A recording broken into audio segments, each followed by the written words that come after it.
거의 타의적으로 읽었는데 네, 아, 누가 강요하셨어요? 점이 많고 그래서 정말 진짜 기대가 별로 없어서 그런 것 같아요. 주례를 10번 이상 썼는데 신혼기간을 사람마다 다르다. 웬만하면 나 오케이 하고 다 받아보면 처음 여행 가면 뭐든지 새로워요. 여자한테도 그대로 적용이 돼서 야 좋다가 이게 익숙해지거든요. 살아온 원시 시대부터의 그 마음의 구조 작동 방식 때문에 이 브루스 립튼 박사 이 책의 저자 되시는 분은 이거를 이제 그렇다면 이런 원리를 이 사람이 적용한 거예요. 예를 들어 우리가 웃을 때는 기분이 잠시 풀려요. 뭐 설사 그것이 뭐라고 할까 좀 뭐 실없는 농담이라 할지라도 웃을 때는 기분 전환이 좀 되거든요. 그래서 스트레스를 많이 받을 때 심리치료사들이 이런 걸 시켜요. 예를 들어 볼펜을 입에 물고 있으라고 그래요. 그러면 얼굴에 웃는 표정이 돼요. 그러면 이상하게 얼굴이 몸이 웃는 표정을 잡으면 심리적으로 풀립니다. 왜 그러냐면 몸이 표정이 웃는 표정을 지으면 마음이 풀리게끔 여태까지 습관적으로 잠재의식에 기록이 돼 있기 때문에 몸이 그런 동작을 취하면 마음도 자기도 모르게 풀리기 시작하는 거예요. 워낙 오랜 기간 동안 이렇게 습관이 됐기 때문에. 그래서 그런 점에 착안해서 그렇다면은 신혼기간을 죽을 때까지 끌고 갈 수도 있지 않을까. 어떻게 하면 신혼기간 때 하던 짓을 계속하면. 그래서 이제 그 대표적인 게 보면 상대의 단점을 있는 그대로 비난하지 않고 자기 관점 기준으로 이렇게 비난하지 않고 있는 그대로 받아들여 주는 거야. 그래 너는 그게 네 특징이구나. 좋다 나쁘다 비판을 안 하는 거예요. 그 다음에 자기 분별에 일단 비판적으로 보이거나 뭐 이런 것을 하지 말고 정하고 싶다 그러면 상대방한테 어떤 대가를 주면서 해라. 예를 들면 인센티브를 줘라. 칭찬을 해준다든지 아니면 뭐 이런 건 다 좋은데 요거 하나만 고치면 99점인데 100점 되겠다 하면 듣기에 나쁘진 않거든요. 라든가 아니면 오히려 그 점은 놔두고 칭찬을 막 장점에 대해서 집중해 가지고 막 그 기분이 좋으니까 단점도 알아서 고치는 뭐 이런 분위기로 유도한다거나 아니면은 이제 신혼 기간 동안에 많이 하는 게 보면은 상대방한테 칭찬을 많이 하고 같이 둘이 많이 있어요. 뭘 해도 같이 하려고 하더라고요. 그러니까 요거를 같이 계속 하는 거예요. 같이 함으로써 어떻게 되냐면 일심동체과가 생기고 그러면서 어떤 거리감이 축소돼요.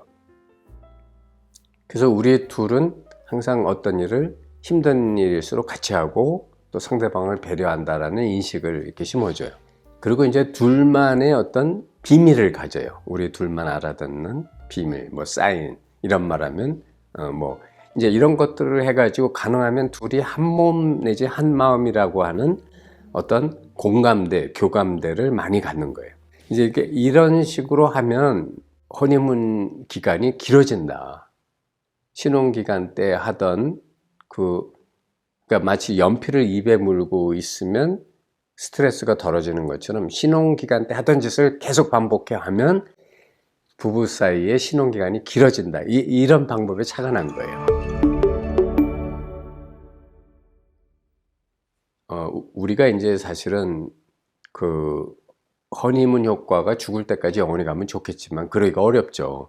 그렇게 어려운 이유가 뭐냐면 우리 마음이 아까 프로이드의 말처럼 익숙한 것에 대해서는 당연한 거고 그리고 새로운 것에 관심이 자꾸 가게 돼 있기 때문에 그거를 마취시키거나 그 작동을 정지시키기가 굉장히 어려워요. 그래서 그거를 이제 브루스 립튼 박사는 허니문 이펙트라는 이 방법, 즉 신혼기간 때 많이 하던 언행, 많이 하던 그 삶의 방식을 확장시켜서 어떤 95%의 잠재의식이 현재의식을 지배하고 덮고 누르고 들어와서 자기식대로 에고가 발동하는 이거를 최대한 저지하는 방법을 이제 연구한 거예요. 근데 이게 이제 명상하고도 굉장히 제가 볼 때는 일맥소통하는 감이 있어요. 왜냐하면 명상이라고 하는 게 뭐냐면 이 순간에 깨어있고 이 순간에 새로워지는 거거든요. 우리가 상대방한테 가장 듣기 싫은 말이지만 또 가장 자주 하는 게 뭐냐면 과거 얘기 끄집어내는 거예요. 전에도 이랬고 지금도 또 이러잖아 라든가 또 과거에 했던 어떤 말 한마디가 과거에 했던 그 온갖 부정적 감정과 서러움과 무슨 어떤 원망을 한꺼번에 다 줄줄이 그냥 고구마 동굴처럼 막 끌어내. 그래갖고 폭발을 해. 그럼 상대는 또 그 말 한마디에 왜 이러냐 이러거든. 나면서도 모르고. 자, 그러니까 이제 제가 그거 전공이었어요. 예. 그러니까 이제 그게 결국 우리가 깨어있지 못하다는 거거든요. 깨어있지 못해서 매 순간에 새롭지를 못한 거예요. 근데 신혼기간은 사실 매 순간이 새로워요. 낯선 남자나 여자가 옆에 있고 이 남자가 나한테 잘해주고 이 여자가 나한테 잘해주려고 하면 매 순간이 새롭잖아요. 그래서 이제 익숙한 것을 새롭게 보고 그리고 매 순간 그 신혼기간 때 하던 것을 반복해갖고 나도 모르게 삶의 패턴이 신혼기간에 하던 말, 하던 행동, 하던 느끼던 감정에 익숙해지기 시작하는 거예요. 그러면 사람이 존재 방식이 바뀌죠. 그렇게 갖고 이제 이게 허니문 이펙트를 만들게 된다는 거예요.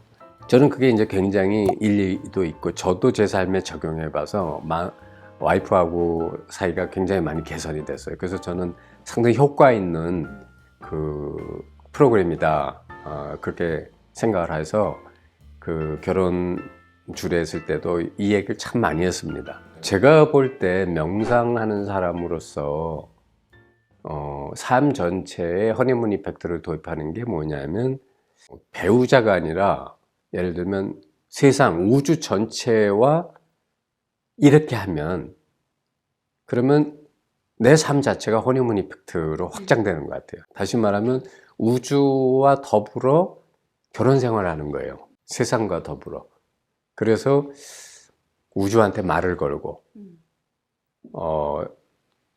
칭찬하고 조그만 선물에 감사해야 하고 이러다 보면 내 삶이 정말 풍요로워지고 여유로워져요. 그러니까 허니문 이펙트가 상대하고의 관계만뿐만 아니라 친구하고의 관계도 확장되고 나아가서는 내 삶 전체로 확장되기 위해서는 우주 전체와 허니문 이펙트의 관계를 만들 필요가 있다고는 생각이 들었어요. 그래서 저는 그걸 지금 제 삶에 많이 적용하고 있고 정말 톡톡히 그 효과를 보고 있어요. 삶이 정말 경이롭고 매 순간이 감사하고 모든 게 신비하고 모든 게 새로워요. 그러니까 항상 무슨 하와이 어디 여행 간 거나 지금 여기 사는 거나 기분이 똑같아요. 일부러 그렇게 하려고 해서 되는 게 아니라 그런 마음의 흐름이나 패턴 속에 내가 자연히 물들도록 그렇게 사는 거예요. 그래서 허니문 이펙트를 모든 인간관계와 나아가서는 우주와의 관계, 이 삶이라는 이 그 삶의 흐름과의 관계 속에까지 확장을 시키면 정말 완전하고 행복한 삶이 스스로에게 다가온다. 칼릴 지브란이라는 유명한 시인이 주로 그 노래한 게 뭐냐면 바로 이거예요. 바람은 지금도 너의 머리카락을 쓰다듬어 주고 싶어 하고 저 벌판은 지금도 너의 맨발을 그리워한다. 한마디로 우리가 이 우주 대자연과 어떤 너무나 가깝고도 친한 관계, 예를 들면 뭐 부모님과의 관계라든가 아니면 아주 둘도 없는 친구와의 관계라든가 이런 관계에서 얻었던 느낌이나 체험을 적용하면 우주와 더불어 놀고 교감을 하고 사랑을 나누고 그리고 둘만의 비밀이 생기는 거예요. 이 책에서도 나중에 보면은 친환경, 그러니까 네네. 그래서 그렇죠. 자기 스스로, 그러니까 말하자면 정서적으로 안정되고 또 부부 사이에도 그렇게 안정을 이루고 이렇게 행복하고 그러면은 좀 더 눈을 돌려서 지구, 환경 이런 그렇죠. 거에 대해서도 그래서 사람의 마음은 자기가 모든 관계 또 자기가 있는 곳에서 안정과 평화와 사랑을 누릴수록 그 의식이 확장되고 그 평화와 사랑이 퍼져나가거든요. 근데 그거를 적극적으로 자기가 창조하기 시작하는 거예요. 허니문 이펙트의 좋은 점이 저는 그거라고 생각하고 제 인생에 있어서 굉장히 덕을 본 이론이에요. 저는 오늘 이 강의에 참여하신 분들이 허니문 이펙트를 꼭 배우자와의 관계만으로 보실 게 아니라 나의 몸과 이 몸이 살고 있는 이 시공간 우주 전체와도 같이 한번 이거를 적용하고 누려보시라. 그런 얘기를 드리고 싶습니다.